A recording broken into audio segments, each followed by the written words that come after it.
Laissons plus de liberté aux enseignants dans les classes. Aujourd'hui, les textes vont vraiment dans ce sens. Les textes de l'éducation nationale vont vraiment dans ce sens, sauf qu'on ne nous forme pas.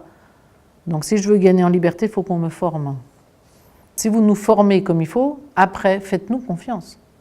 Faites-nous confiance. Un prof dans sa classe, on doit lui faire confiance. Voilà. Et lui, voilà, c'est lui le spécialiste en pédagogie.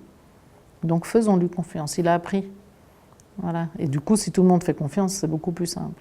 Aujourd'hui, on souffre d'une structure dans l'éducation nationale très pyramidale, voilà, où chacun dépend de quelqu'un qui est au-dessus de lui, qui dépend de quelqu'un qui est au-dessus de lui, qui dépend de quelqu'un qui est au-dessus de lui, ce qui fait que ça fait un système qui est finalement très infantilisant.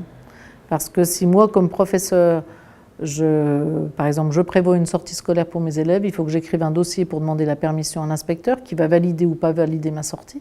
Du coup, moi, je vais avoir travaillé. Si ce n'est pas validé, je ne ressors pas 2 fois. C'est bon, c'est terminé, tant pis. Bon, ouais, je ne vais pas refaire l'effort 2 fois de suite. Alors que ça devrait être mis en valeur, au contraire, tout le temps.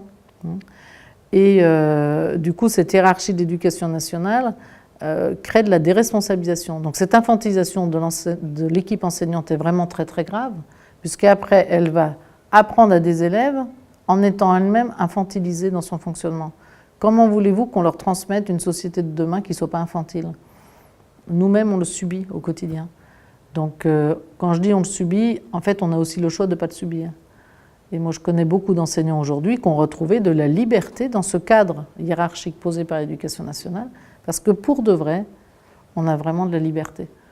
Et seulement, il faut qu'on se la réapproprie. Donc, il faut sortir de la posture contre pour entrer dans la posture pour. Voilà. OK. Il y a tout ça avec lequel je ne suis pas d'accord dans l'éducation nationale. Mais aujourd'hui, c'est là que je travaille. Et je trouve que ça a du sens parce que j'accueille tous les enfants de ce quartier-là. OK, donc je reste ici. Et pourquoi je suis? Et là, je me rends compte que j'ai de la place pour créer, la place pour inventer. Le tout, c'est que je ne veuille pas absolument convaincre tout le monde que c'est moi qui ai trouvé la bonne solution. Mais non, il y en a plein de solutions différentes. Donc je vais proposer les miennes. Voilà. Et donc vraiment, moi j'invite beaucoup l'enseignant à reprendre le pouvoir dans sa classe, dans le bon sens du terme, vraiment, en se responsabilisant et en osant faire ce auquel il croit.